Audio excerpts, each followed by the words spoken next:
Hola chicas, bienvenidas a este espacio para convivir.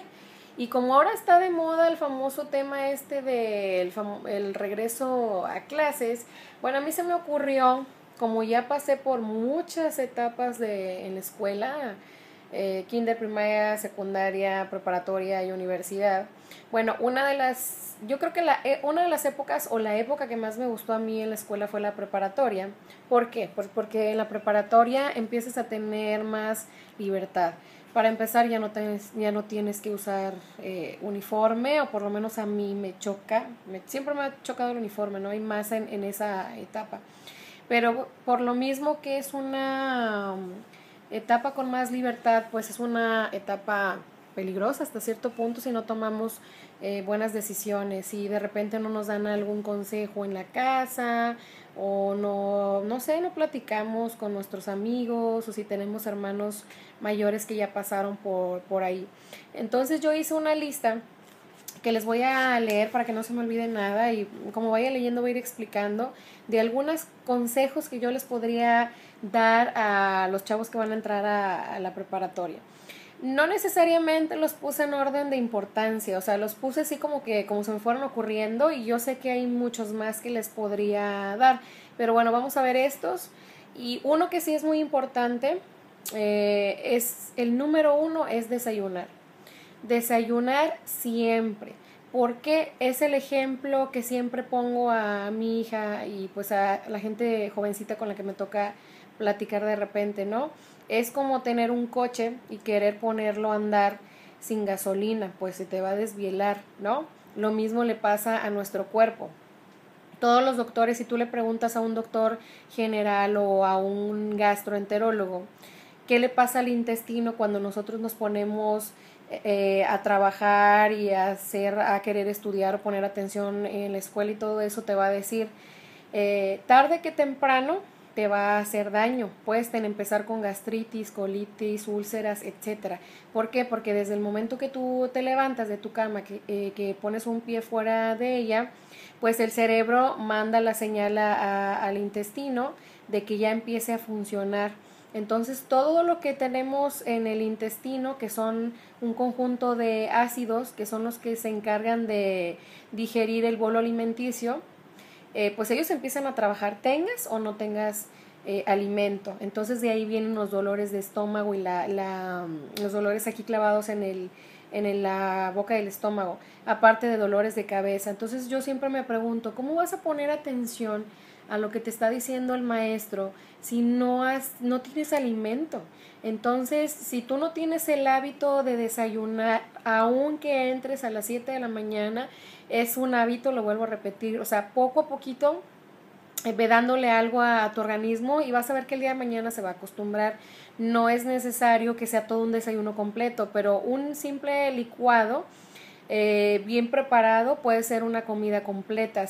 No sé, a mí lo que yo hago ahora para tomármelo en el coche es que pongo un plátano, fresas, algo de proteína en polvo, o si quieres un mazapán, no sé, lo licúo y me lo tomo en el camino. Espinacas también le pongo de repente, y no saben, las espinacas no saben ya cuando le pones todo lo demás, le predomina el sabor de plátano. Un pan tostado, una fruta, algo ligerito, pero algo al estómago, ¿no? El número dos, no faltes el primer día de clases y a cada una de las clases que vayas viendo por primera vez.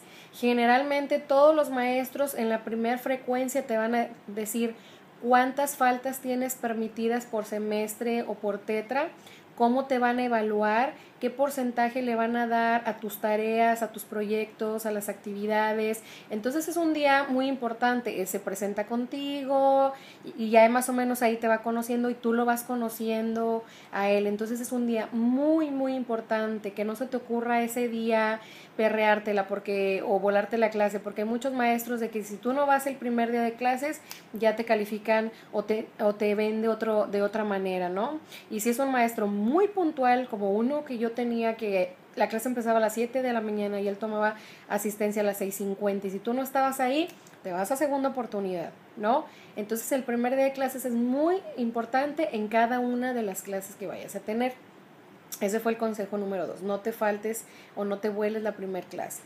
Número 3, aprende a tomar notas. Muchas veces estamos mal acostumbrados de que en la secundaria o en la primaria el maestro nos anota todo en el pizarrón, que está en lo subraya y que esto lo escribes con rojo, esto con verde.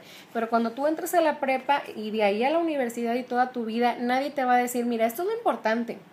Mira, esto, o sea, todo lo que viene en el libro no va a venir en el examen, pero lo que yo estoy diciendo, eso es lo que voy a preguntar.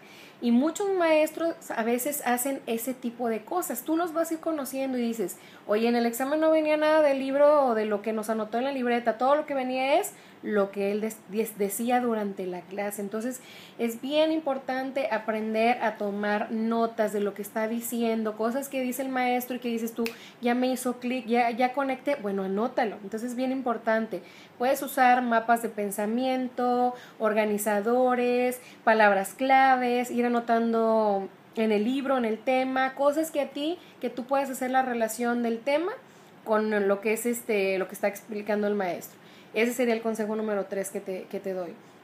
El número 4, el número 4 tiene que ver con los anteriores. No te vuelen las clases, sobre todo de las materias que tú sabes que no es tu fuerte, como matemáticas, química. Si de repente por ahí no haces mucha química con el maestro, con más razón, o sea, tú tienes que aprender. Yo sé que no es lo ideal, pero la realidad es que tú necesitas pasar la materia.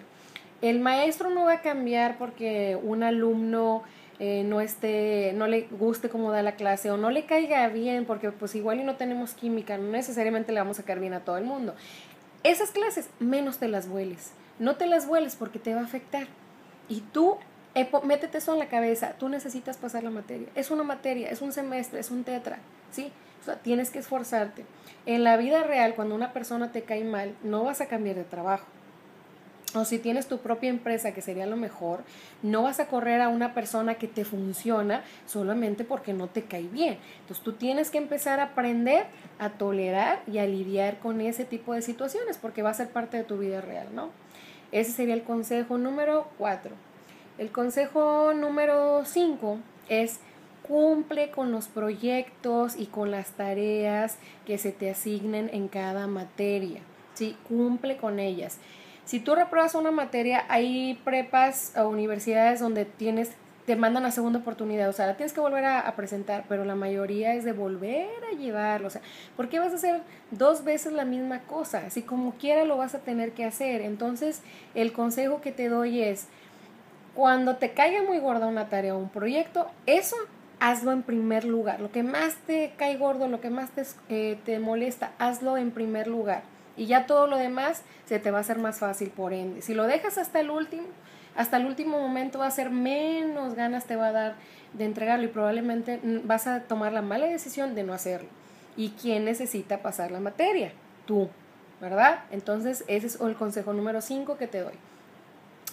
En la número 6 también ya la había mencionado, antes no me voy a explayar tanto, es generalmente el primer día de clases en cada una de las materias que llevas, el maestro te dice cómo te voy a calificar.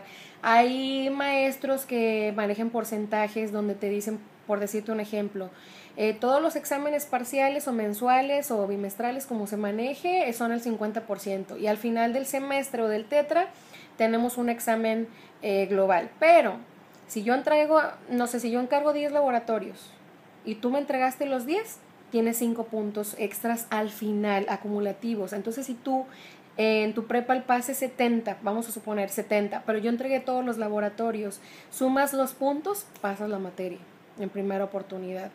Si el maestro dice, oye, ¿sabes que yo aparte voy a encargar en una libreta que vengan, no sé, etimologías, definiciones, y al final del semestre del tetra tú me entregas la libreta completa, te doy tantos puntos? Entonces, todo ese tipo de cosas son sobre la evaluación. Si el maestro no te explica todo, si te lo va diciendo por partes, y si tú no preguntas, volvemos a lo mismo. El interesado eres tú, ¿verdad? Entonces, el maestro no explica, hay que preguntar. Ese sería el consejo número 6, ¿verdad? La número 7, ya la mencioné también, decía, la voy a leer así como la escribí. Dice, en las materias más difíciles o con los maestros que no tengo química, no faltes, cumple con todo